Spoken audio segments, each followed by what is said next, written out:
ہے عدالت نہیں ہوتی، اس دیش میں لگتا ہے عدالت نہیں ہوتی جس دیش میں انسان کی حفاظت نہیں ہوتی۔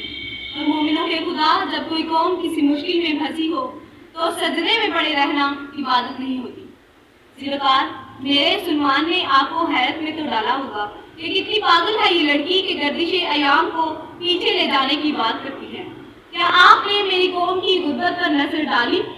تڑپتے ہوئے سانس لینے والوں کی لاشوں کی طرف نہیں دیکھا؟ اس مزدور کو نہیں دیکھا جو سارا دن مزدوری کے بعد بھی اپنے بچوں کا پیٹ نہ بھر سکا؟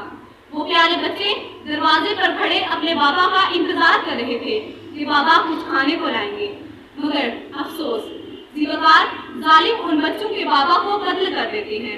لاش گھر میں داخل کی جا رہی ہے تو پھر کیوں میں اپنی ترقی پر خوشی کا اظہار کروں؟ مجھے ترقی نہیں چاہیے۔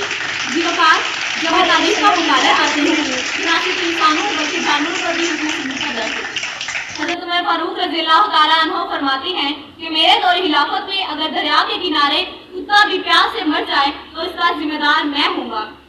ہاتھ دکھا دے اے تصور پھر وہ صبح و شام کو، ہاتھ دکھا دے اے تصور پھر وہ صبح و شام کو، دوڑ پیچھے کی طرف اے گردش ایام کو، دوڑ پیچھے کی طرف اے گردش ایام۔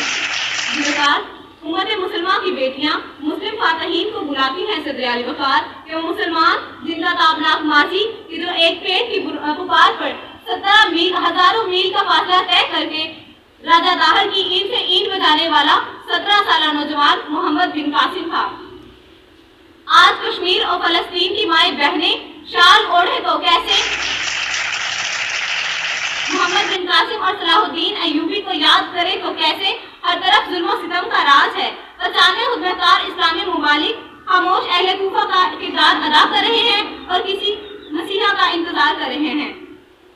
یہ بات اب روز روشن کی طرح عیاں ہے کہ ہمیں اپنے ماضی کی طرف لوٹنا ہوگا۔ زیوکار، جلا ڈالی تھی تم نے کشتیاں اندس کے ساحل پر، جلا ڈالی تھی تم نے کشتیاں اندس کے ساحل پر، مسلمان کی تیری تاریخ دہرانے کا وقت آیا ہے۔